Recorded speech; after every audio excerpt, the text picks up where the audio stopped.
An outgoing president incited an uprising against his democratically elected opponent, causing bloodshed.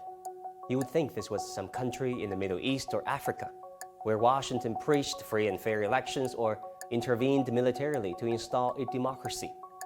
But this is the United States, a sore loser, who lost to his challenger by 7 million votes and some 70 electoral college votes, and who lost most lawsuits defying these results, instigated a mob who looted and attacked Capitol Hill to stop the final vote count to certify Biden's win. And where were the Trumps during these protests?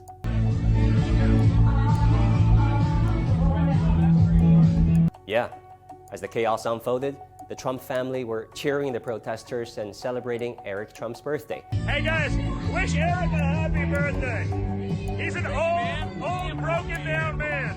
Who himself also tweeted, "Never thought I would have 150,000 people sing me happy birthday on the National Mall in Washington, D.C. Yeah, Eric, what a birthday to remember. A day that got so much attention from the rest of the world. Who's the Banana Republic now? Asked Kenya's national newspaper Daily Nation the next day. Banana Republic, in case you don't know, has been a term used by the US to describe fragile democracies around the world. The exact same question was asked by Colombia's national paper Publimetro. We exported so much democracy that we do not have any left, commented Palestinian-American scholar Youssef Manier. But seriously, those who believe in the superiority of US-style democracy should now think twice.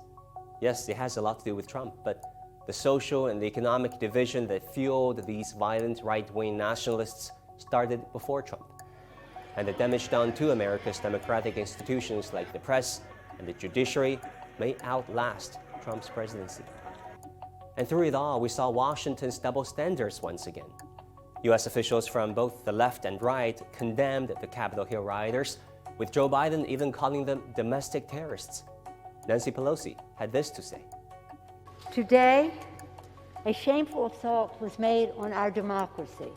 But during the violence in Hong Kong, during which rioters raided and vandalized the legislature, set metro stations on fire and threw petrol bombs at police, even stabbing one of them in the neck, US officials called them pro-democracy activists.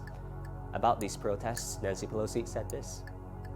It's a beautiful sight to behold, and I commend the courage of the people there for speaking out.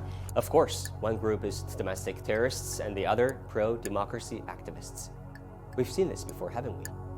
Islamists who attack the US and its allies have been called terrorists, whereas extremists killing innocents in China were repressed ethnic minorities.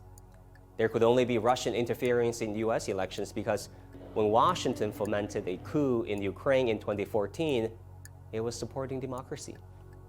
Kings and emirs in the Persian Gulf were Washington's friends and allies, and elected leaders in Syria and Zimbabwe were dictators, and their elections, of course, rigged.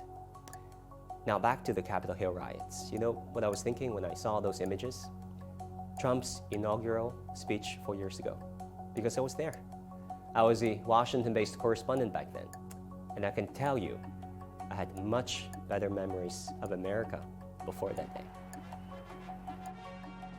The Bible tells us how good and pleasant it is when God's people live together in unity. We must speak our minds openly, debate our disagreements honestly, but always pursue solidarity.